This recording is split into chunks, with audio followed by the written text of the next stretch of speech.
Okay, what is up? What is up? What is good, my babies? We got some good stuff. We finally have the details for the free-to-play character Kilo and Crown over here. But I'm gonna start off with Kilo. Save Crown for later.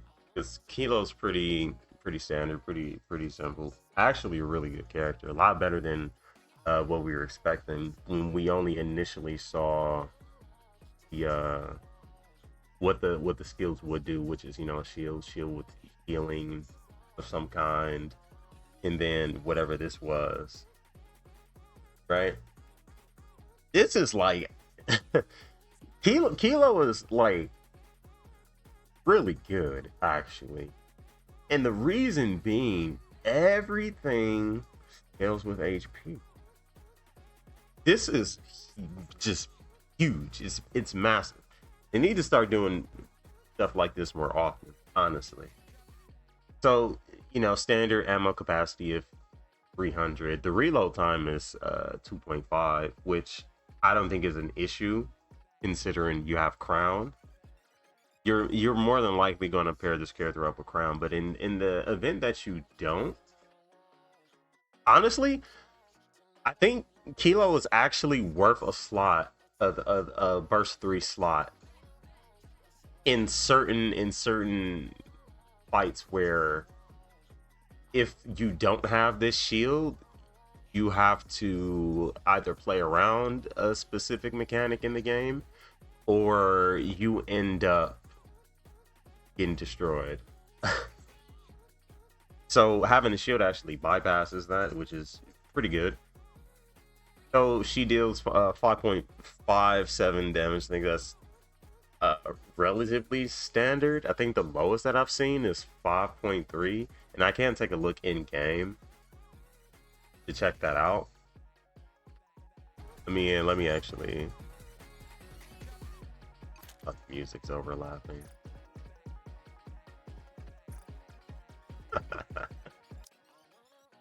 There you go. All right, let me go here and check real quick. Let's check. Oh, there we go. So we know Moderni has like the highest of any character. This much we know. He deals 7.71. Lumina has a bit higher with 5.86. Rem in yeah, the standard is 5.57. Diesel has the lowest at 5.38, which is odd. But yes. Oh, Rosanna has the lowest at 5.1. Dear God, they just wanted to make her terrible. Ari actually has 5.47. She's like in the middle. And then the stand the the standard Nikkei has 5.7. That's interesting. But yes, Kilo is run of the mill. She's standard. It's just regular machine gun user stuff. So with her skill, he creates a shield that's equal to 21.12% of the caster's final max HP continuously, and whenever that dissipates and you're activating your burst, it reapplies itself. So that's really cool. Shield is really good. Like a lot of instances where let's say like Nihilister, right? The burn. If you have the shield up, it negates it. It's like you don't have to use cover. Think like shield is essentially the cover HP. That's essentially how it operates. But I think it has a more perks. I'm pretty sure in terms of what it negates. So that's like really good. Like this character's really good when you think about it like that. As far as like the the overload gear, you just want to run as much max ammunition as you possibly can on her. Do you get HP? Let me check. Is that something that you can get on your overload gear.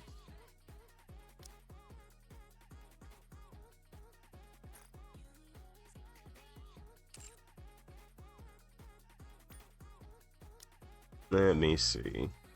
You don't get HP. That would be so insane. Can you imagine if they added more of these to to roll, and HP being one of the things that you roll? And unfortunately, it's not. I just checked. I don't know if you guys see that, but yeah. So I would say HP on her probably reloads. What do you get again? Let me check. As soon as I looked at it, I forgot it.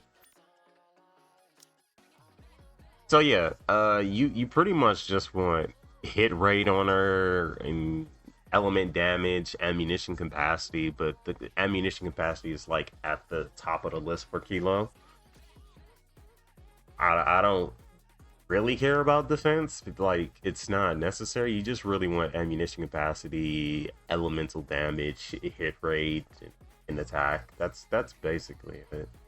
Like I guess you could try and like get crit rate and crit damage on her as well, but I don't see a reason why. You just get the ammunition, hit rate, elemental damage, and call it a day. The attack part is already covered if you're running a crown. If you're not, then you would want attack on her. So yeah, top three priority: ammunition, elemental damage, attack, and then the rest are like whatever. So she is when she attacks 200 times, which won't be difficult. She gets this shield recovery for herself that's equal to her final max HP, which is important. So the more HP you have on her, the better she is, and the better she's supporting the team. And when you activate the burst, it depends on like what you have and what you don't have. So when you have it, she's getting more of the shield. When you don't have it, the next shield is going to increase in its potency. Like it's going to be a bigger shield. So when it maxes out, it's at 35.53%, which is pretty huge. And then when you're in the coating status, when you have the shield, basically, you're dealing 1,150% of your attack, which is calculated from 5% of her final max HP. So again, just stack HP. And she's gonna hit like a freaking. She might hit like a freight train. I want to see her in game and see what she does, but man, she might do a lot of damage. And then when you don't have it, your max HP increases by 48% for 20 seconds, which actually scales really well, considering when you don't have it, it's stacking. So you're gonna proc the max HP first, and then you're going to proc the shield when you do the burst. So the shield's going to be absolutely disgustingly strong at like when it's the initial shield is strong. The second one, when you don't have the shield up, is going to be ridiculously strong. And then that makes your damage stronger when you have the shield up again. And it's going to hit all enemies for like it might actually be pretty huge. Like 5%, we don't know how much that actually is going to translate to, but I think it's going to be a hefty number. I think if it was 10, like if this was an actual banner unit, it might be like 10 or 15. It might be 10 or 15. These numbers are already really good, but that's Kilo. I think Kilo's really cool. I really think Kilo's like insanely cool. The design, the pilot, like I really like the Gundam stuff. This opens up collabs for Gundam to come in, or Evangelion. So this is, or Code Geass. Like there's a lot of possibilities. So like this introduction is more It's a lot more impactful than people believe it to be, which I think is great. And then you have Crown here. Crown's really, really cool. Now, before we had the details, I was thinking initially that Crown was not going to be all that great, but I did want to see the numbers because the numbers was, you know, it's really what makes or breaks the character. I was expecting a baseline of 50% for the attack and then a reload speed to be in that range. We actually got a good amount more than that. She has the standard stuff, the 300 ammo capacity, 250, 2.5, excuse me. It's the same thing, 250, 2.5. 2 point, it's not the same thing. 2.5 reload speed doesn't matter. It's negligible because she's giving you reload speed. Like a ridiculous amount of reload speed. If you need a frame of reference, all you have to do is head over to Ludmilla. This is like the pretty much the best example that you can get for that in terms of like what that reload speed would look like.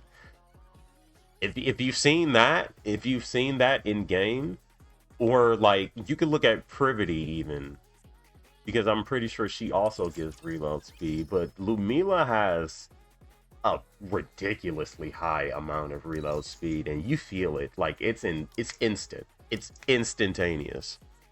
Right? So Privity, mine is at level 5 and it's 35%. You feel that. In Crown at our max, so that might be around where Crown's reload speed is. It's probably based around Privity's percentages. Uh, yeah, that's actually really good. Actually, really good.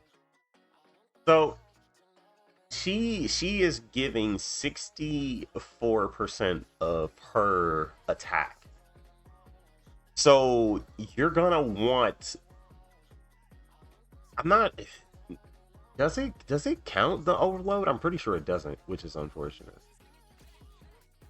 I don't remember how that mechanic works, but yeah, you want. She's going to be better with dupes, and she's going to be better with overload gear. And the better your excuse me, the better your outpost is, the better this attack buff is going to be.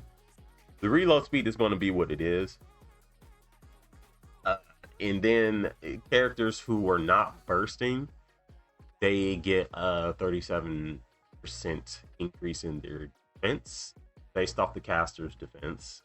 And then you also get the same amount of reload speed. The reload speed is going to be the same across the board no matter what. It's just if you're actively bursting with Crown, you get the attack. If you're, and it doesn't have to be Crown.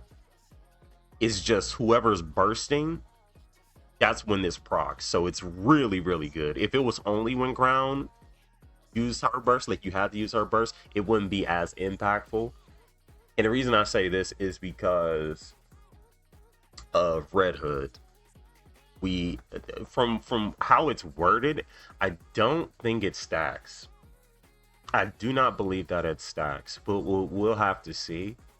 If it does stack, it's absolutely absurd. Like it's ridiculous. Like it's disgusting. It actually just puts Red Hood as like the best unit in the game in terms of like bursting down anything. She's going to obliterate. I mean, Exodia obliterate anything in a game if it's stackable. It does not say that it's stackable though, so I'm just taking it for what it is, and even that is huge because Red Hood herself has a massive, massive attack steroid. So you just use her burst one, which is like, how much does she get? She gets a 77%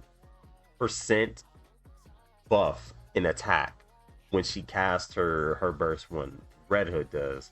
So then you stack that. You stack that with Crown. That's huge.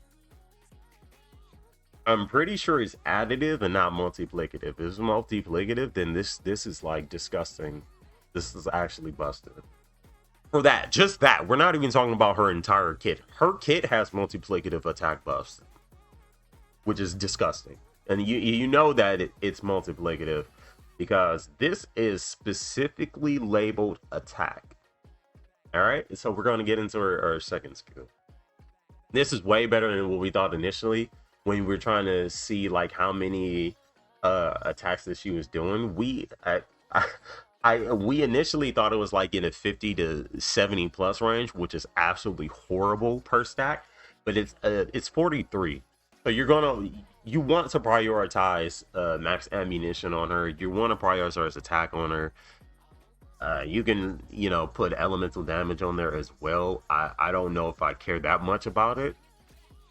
I have a feeling that at some point, and it's going to be very soon, especially when treasures come out, they may rework the formula for defense. So Crown may end up becoming a lot better down the line than she is already, and she's already insane.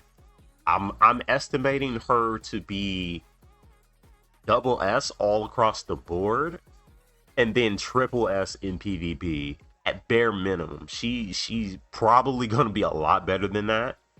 She's way better than what we were, speculating before we got the numbers.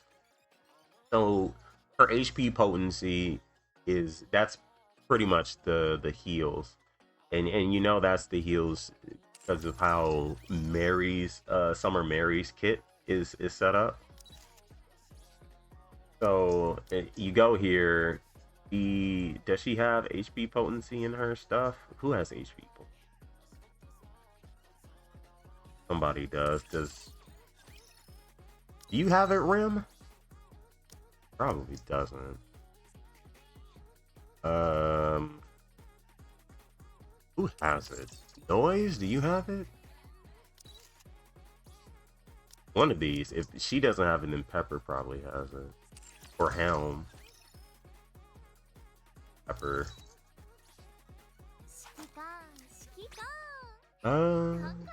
Yes, Pepper has it. Okay, so Pepper has it, and it increases the obviously the potency of your heals.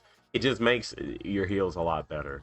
Hers stacks up to 5 times, so she gets 25% potency at level 5, not maxed out. I don't know where her max is, but I imagine that it's similar to the Pepper in terms of like the potency and how it works. And it stacks up to 20 times. So yeah, that's you do the math on that. It's 80%. That's 80%. And she's going to recover 5.3% of her max HP as HP. So yeah, that's some pretty massive heal. It's a pretty massive heal for herself, which is good. Because when you fully stack this, she becomes invulnerable for 5 seconds. She haunts enemies for 5 seconds. And I'm not sure like how that actually is gonna end up working out in terms of like it makes sense. But the taunt is as long as the invulnerability is. So I'm wondering, like, it affects all allies, which is good. I'm not. It says it affects self, so the heal is for herself, unfortunately. Unless it is for everybody, in which case, that's like she's actually disgusting. I don't think it works that way though. I'm pretty sure that because the Chime's going to be with Crown. I doubt they save Chime for anything else. So Chime's probably gonna have a team-wide heal as well. If Crown has team-wide heal, has cover HP heal, and rebuild and cooldown, Crown's gonna be the best burst one we have ever had, ever. She's going to be a must pull, but we don't know what her kit's going to be. I just imagine it's going to be, it's going to synergize with Crown. So here, when the recovery takes effect, when recovery takes effect, not when her recovery activates. When recovery in general takes effect, you get a multiplicative attack damage buff for 7 seconds. And the reason I mentioned those other healers, I was looking at those other healers for the HP potency and like how they're worded. Pepper in particular, she is able to constantly proc this because of the way that her heal is set up. So that's huge, right? And then when the burst is activated, everybody is going to get another attack buff. So it's huge. The thing is, right? The thing is the way this burst her skill one is set up, it starts it's at the start of the full burst. So you don't have to worry about it um going off, like teetering off before the other one does, which is good. I think that's really good. She also creates a shield that's equal to 10% of her max HP for 15 seconds. So you could just make an unkillable team. Like I think there's going to be merit for you running Crown&Kilo together. Depending on what Chime does, you may want to run her in the first burst slot, assuming that she's burst one. It only makes sense that she's a burst one. We got a burst two, and Kilo's a burst three, albeit free to play. I just don't see a reason why they would make Chime burst three. It just wouldn't make sense. And Chime doesn't seem like the attacking type. Seems more like a supporter. So I would imagine that Chime is going to be like a supporter of some sort. She may even support defenders in some way, which I hope it's not set up that way. Please shift up, please don't do that. Just make her universally good, because Crown is universally good, so it wouldn't make sense for Chime to be at Crown's hip. Hopefully they don't do that. But the way it's set up right now, like, this is absurd. She is absurdly good. She is ridiculously good. She is a must pull. You do need the pull for her. She is that good. She is that good. Just a copy. I like, even though she does scale more with more copies, just get the initial copy. Wait to see what happens with Chime, because there's, you know, all but what, 10% of uncertainty that Chime doesn't come in part two. Like, I'm pretty sure it's guaranteed that we get Chime. I don't see how we wouldn't be getting Chime here. It wouldn't make sense for us not to get Chime.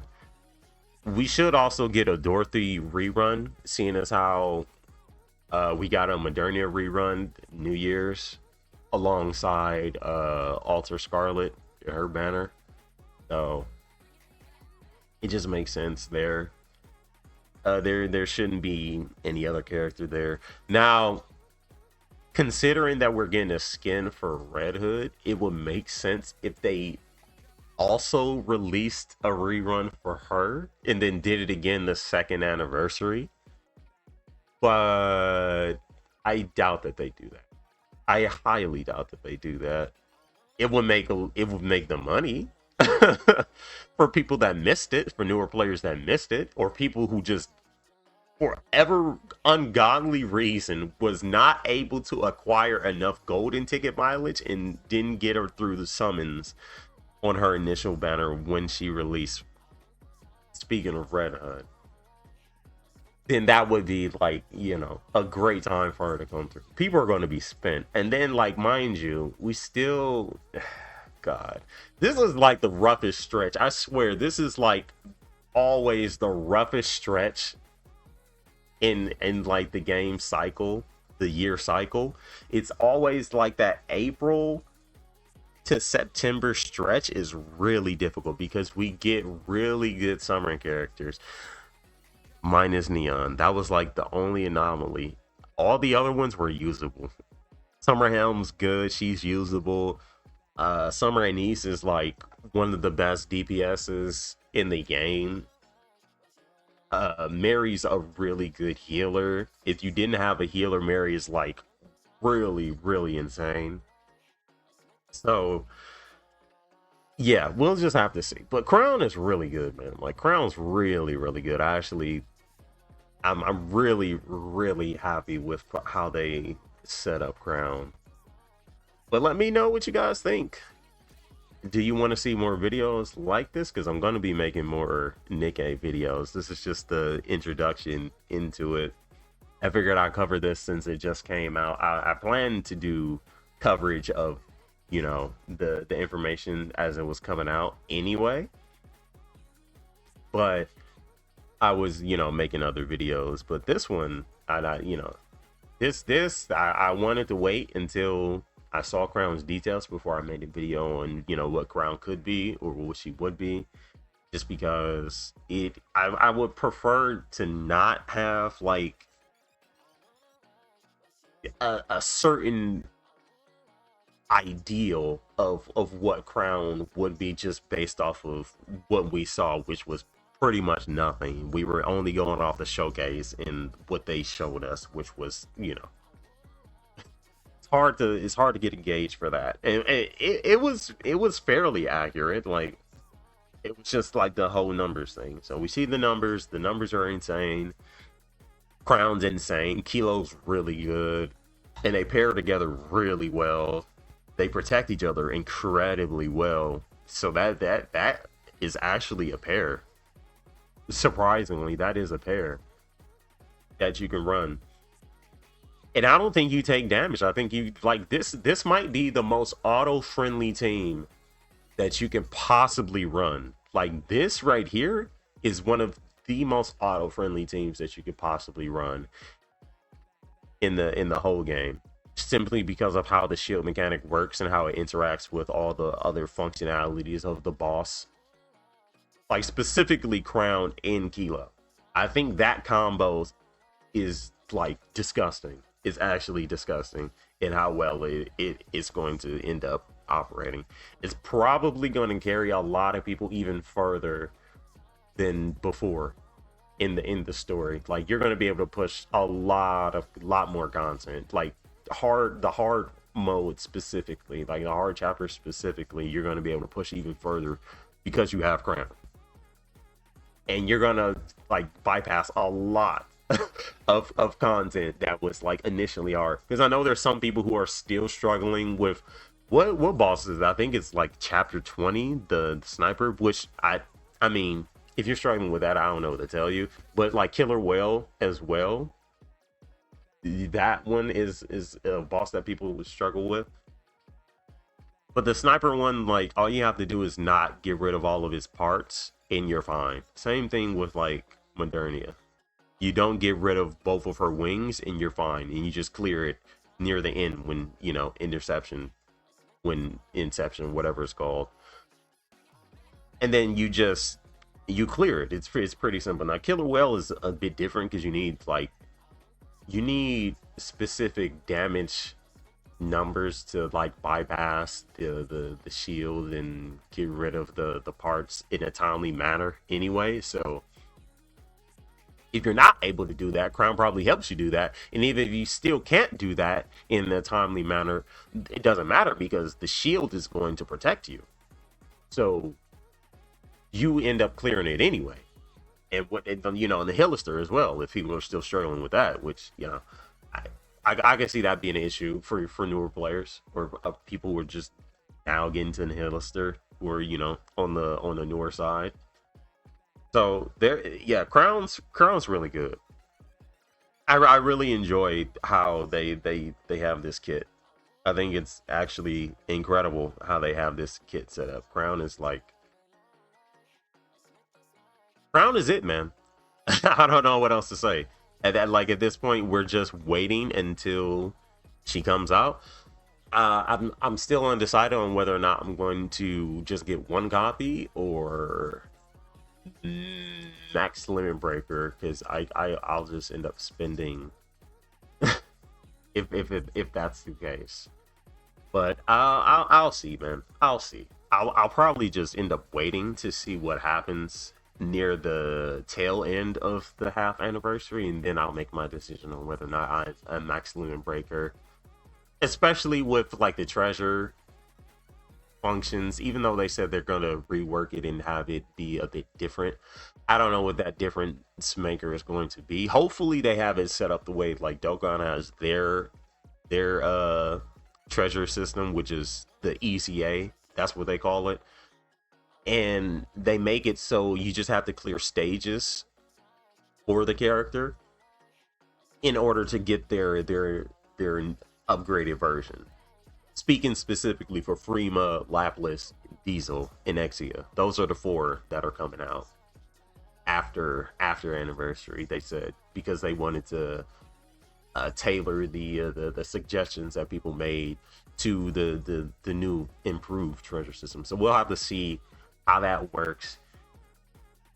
And they haven't really given us any more information on that since we got the dev notes.